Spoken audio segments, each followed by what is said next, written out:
படைக்கக்கூடிய தொழிலிருந்து கிடைக்கக்கூடியது படைத்தல், காக்கக்கூடிய தொழிலிருந்து கிடைக்கக்கூடியது காத்தல்.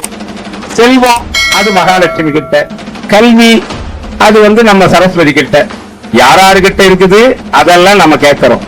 ஆனா பிறப்பும் இறப்பும் இல்லாத ஒருத்தராண்டதான் நம்ம எதை கேட்க முடியும்?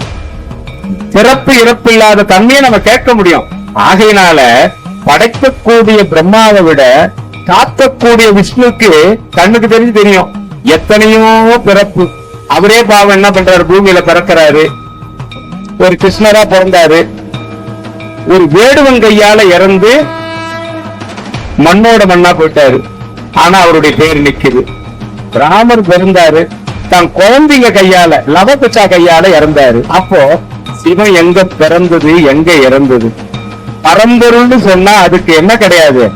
முதலும் கிடையாது, முடிவும் கிடையாது, அந்தமும் கிடையாது, ஆதியும் கிடையாது, பந்தமும் கிடையாது, அதை யாரும் தடைக்கவும் முடியாது.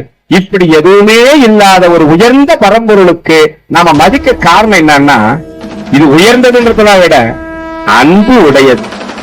அன்பும் சிவமும் இரண்டு என்ற அறிவு இல்லாதவர்கள் அன்பே சிவம் ஆவதை யாருமே அறிந்து கொள்ளவில்லை. அந்த அன்பே சிவமாக சிவம் இருப்பதை அறிந்து கொண்டு விட்டால் நீங்களும் அன்பே சிவமாக அமர்ந்திருக்கலாம்.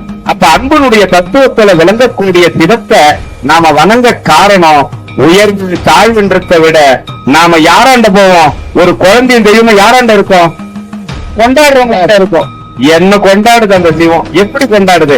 நான் என்ன தப்பு பண்ணாலும் குழந்தை இது தெரியாத பண்ணுது, இது என்ன பிடிச்சதுன்னு பார்த்தா நானே இது பிடிச்சி வச்சுக்கிட்டா இருக்கு.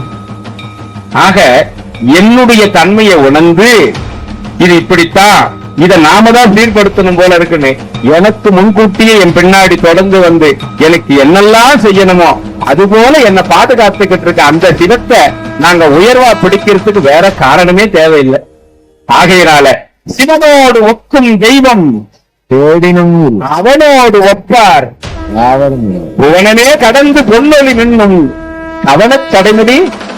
ஆமா,